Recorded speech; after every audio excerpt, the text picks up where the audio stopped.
أعوذ بالله من الشيطان الرجيم. بسم الله الرحمن الرحيم. الحمد لله رب العالمين.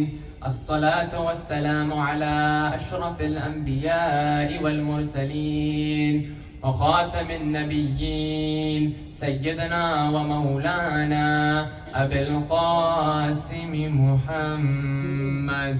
اللهم صل على محمد وآل محمد وعلى أهل بيته الطيبين الطاهرين المعصومين المظلومين ولعنة الله على أعدائهم أجمعين. أما بعد فقد قال الله تبارك وتعالى في محكم كتابه المجيد وفرقانه الحميد. بسم الله الرحمن الرحيم. إنما يريد الله ليذهب عنكم الرجس أهل البيت ويطهركم تطهيرا. صلوات. اللهم صل على محمد وآل محمد. شروع کرتا ہوں اللہ کے نام سے کہ جو بڑا مہربان اور نہایت رحم کرنے والا ہے. عزیزان محترم، آج 15 شعبان ہے، جشن امام وقت کے ولادت کا مقام ہے. بر محمد وآل محمد صلوات. اللهم صل على محمد وآل محمد. تمام مسلمانوں کو، خصوصاً اہل البیت علیہ السلام کے چاہنے والوں کو امام زمانہ المہدی الحجت ابن الحسن العسکری علیہ السلام کی ولادت بسعادت بہت بہت مبارک ہو. ہمارے پاس ایک حدیث ہے کہ جو بعض مرتبہ معصومین علیہ السلام نے فرمائی ہے. کون سی حدیث ہے؟ بسم اللہ الرحمن الرحیم. قال رسول اللہ صلی اللہ علیہ وآلہ وسلم. قال رسول اللہ فرماتے ہیں کہ وہ میرا فرزند ظاہر ہوگا اور زمین کو ایسے عدل و انصاف سے بھر دے گا کہ جیسے وہ جرم و جوہر سے بھری ہوئی ہوگی. تو آج اسی فرزند کی ولادت کا دن ہے. کسی نے کیا خوب کہا ہے، غیبت میں آخری ہے جو زہرا کا لاڈلا، غیبت میں آخری ہے جو زہرا کا لاڈلا، اس کا ظہور ہوگا خدا کے مکان سے، اس کا ظہور ہوگا خدا کے مکان سے. دیوار کعبہ پھر سے ہنسے گی یہ دیکھنا، دیوار کعبہ پھر سے ہنسے گی یہ دیکھنا، آئے گا آخری علی پہلے کی شان سے. ضرور پہلے محمد والے محمد. اللهم صل على محمد وآل محمد. نعرہ حیدری. یا علی. تو بعض مرتبہ یہ سوال کیا جاتا ہے کہ ایسے امام کی کیا ضرورت ہے کہ جو 1000 سال سے زیادہ تک غیبت میں ہے؟ ایسے امام کی اس دنیا میں کیا ضرورت ہے؟ اس کا جواب ہمیں حدیث معراج سے ملتا ہے. حدیث معراج بہت ہی مشہور حدیث ہے اور یہ حدیث اہل تشیع بھی مانتے ہیں اور حدیث معراج اہل سنت بھی مانتے ہیں. یہ بہت ہی لمبی حدیث ہے اور اس کے اندر ذکر ہوتا ہے کہ رسول اللہ نے معراج میں کیا کیا کیا. پہلے تو جنت کو دیکھا، پھر دوزخ کے عذابوں کو دیکھا.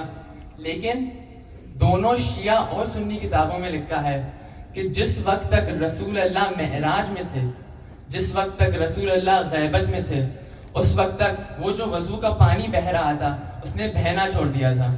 پھر جب رسول اللہ معراج سے واپس آتے ہیں تو وہی پانی واپس بہنا شروع کر دیتا ہے.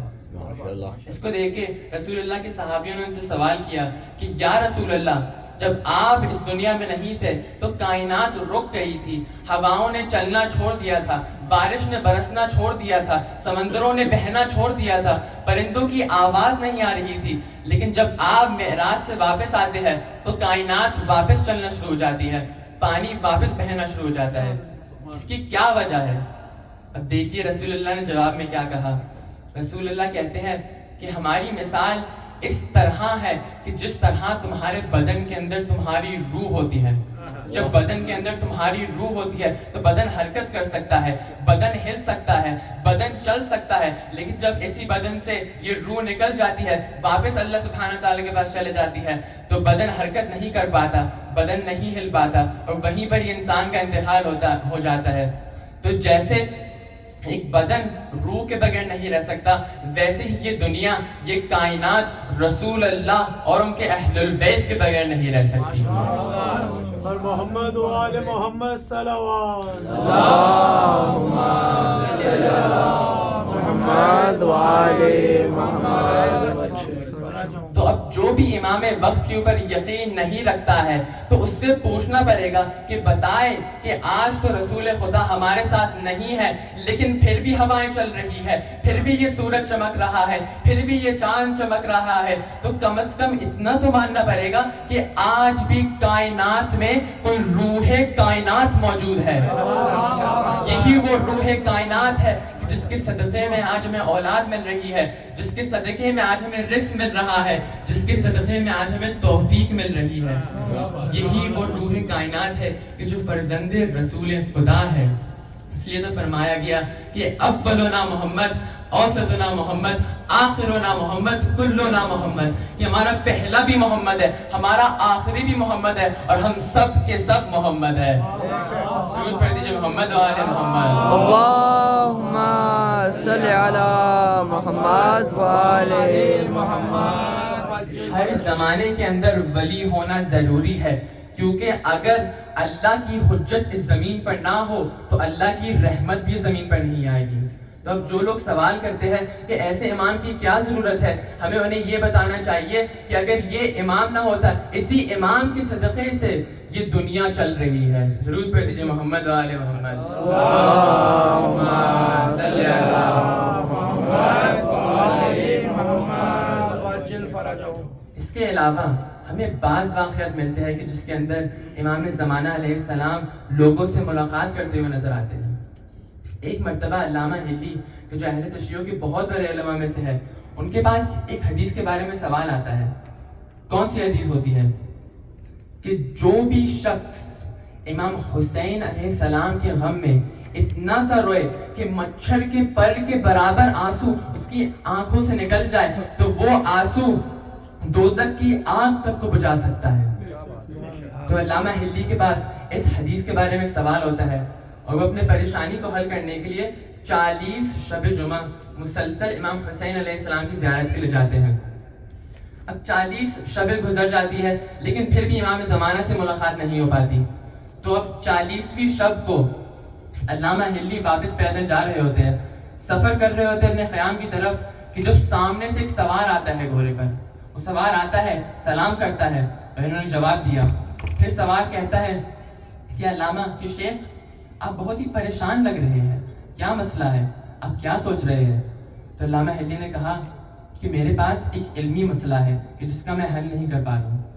وہ سوار پوچھتا ہے یہ کیا میں پوچھ سکتا ہوں کہ مسئلہ کیا ہے؟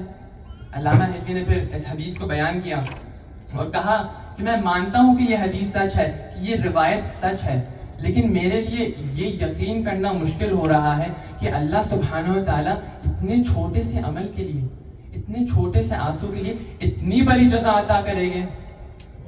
تو سوار کہتا ہے کہ شیخ میں آپ سے ایک سوال پوچھتا ہوں اور آپ اس کا جواب دیں تو شاید آپ کا یہ مسئلہ حل ہو جائے. علامہ ہلی نے کہا کہ کون سا سوال ہے؟ سوال کہتا ہے کہ ایک مرتبہ ایک بادشاہ تھا, وہ جنگل میں ہنٹنگ کرنے جاتا ہے لیکن وہیں پر ہی گم ہو جاتا ہے, اپنے نوکروں سے جدا ہو جاتا ہے. تھوڑی دیر میں وہ بادشاہ سب کچھ کھو دیتا ہے اور اس کے پاس کچھ بھی نہیں ہوتا ہے, بھوک اور پیاس کی وجہ سے مرنے والا ہوتا ہے. اتنے میں اسے دور ایک ہٹ نظر آتا ہے. اس ہٹ کے اندر بس ایک شخص تھا. اس شخص کے پاس صرف ایک ہی بکری تھی کہ جس کے دودھ سے وہ گزارا کیا کرتا تھا. اب جب یہ شخص دیکھتا ہے کہ بادشاہ سلامت بھوک کی حالت میں مرنے والے ہیں تو بکری سے دودھ نکالتا ہے اور بادشاہ کو پلا دیتا ہے, لیکن بادشاہ سلامت کا اس سے گزارا نہیں ہوتا. تبھی وہ شخص دیکھتا ہے کہ میرے پاس بس ایک بکری ہے, اس بکری کو ذبح کرتا ہے اور بادشاہ سلامت کو اس کا سارا گوشت کھلا دیتا ہے.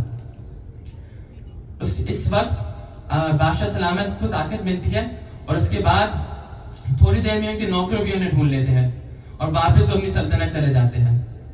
تب سوال یہ بنتا ہے کہ جب تھوڑے عرصے کے بعد یہ شخص واپس شہر جاتا ہے, بادشاہ سلامت کے دربار میں آتا ہے, تو اے علامہ حلی, آپ کے نزدیک بادشاہ سلامت کو اس شخص کو کیا دینا چاہیے جزا کے لیے؟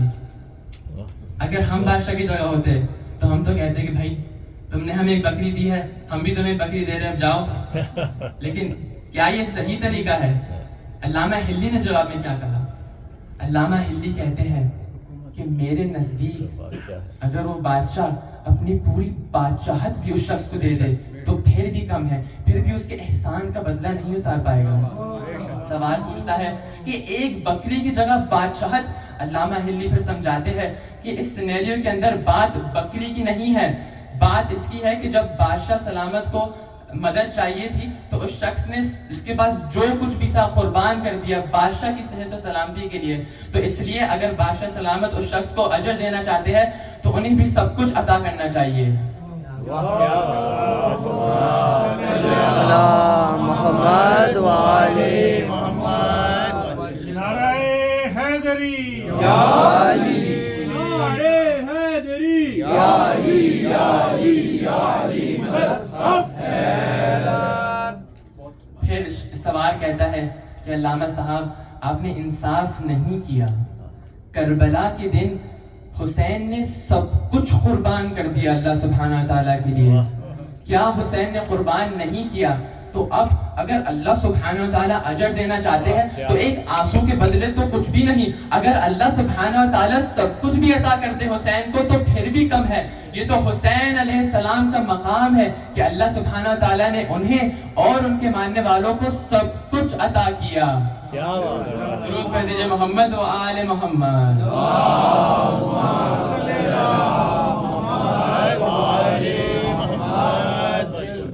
علامہ حلی کہتے ہیں کہ میں اس کو سن کے بہت ہی افسردہ ہوا اور میں توبہ کرنے لگا کہ میری ہمت کہ میں نے امام حسین علیہ السلام کے درجے کے بارے میں سوال کیا. تبھی وہ جو سوار تھا اس کے جو گھوڑے کو چلانے والا چابک تھا وہ زمین پر گر جاتا ہے, جو گھوڑے کو چلانے والا وپ تھا وہ زمین پر گر جاتا ہے.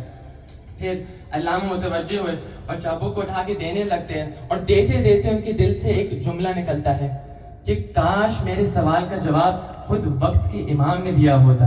اب وہ جو سوال ہوتا ہے وہ علامہ صاحب سے چابک لیتا ہے اور پھر بہت ہی عجیب جملہ کہتا ہے کہ ہو سکتا ہے کہ شیخ, ہو سکتا ہے کہ جس شخص کو آپ یہ چابک دے رہے ہیں وہی آپ کا وقت کا امام ہو. درود پڑھ دیجئے محمد و آل محمد.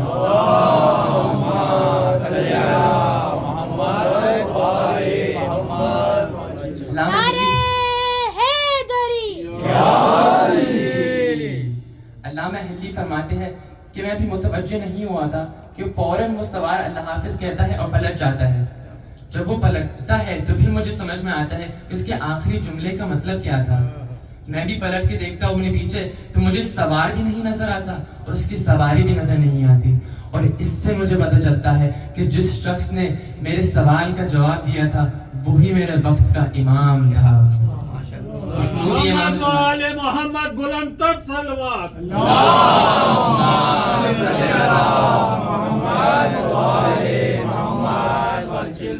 تو آج ہم اسی امام کے صدقے میں دعا مانگتے ہیں کہ پروردگارہ ہماری اس خلیل سی عبادت کو اپنی بارگاہ میں قبول فرما. پروردگارہ منتقم کربلا کے صدقے میں غزہ اور فلسطین میں جو بھی ہمارے مسلمان بھائی اور بہن ہیں ان سب کے اوپر رحم فرما. پروردگارہ اس معصوم امام کے صدقے میں کہ جو ہم سے زیادہ تڑپ رہا ہے اپنے ظہور کے لیے, وقت کے امام کے ظہور میں تعجیل فرما. سب کو ان کے ناصران میں شامل فرما. ربنا تقبل منا انك انت السميع العليم. بارے دیگر صلوات. اللهم صل علی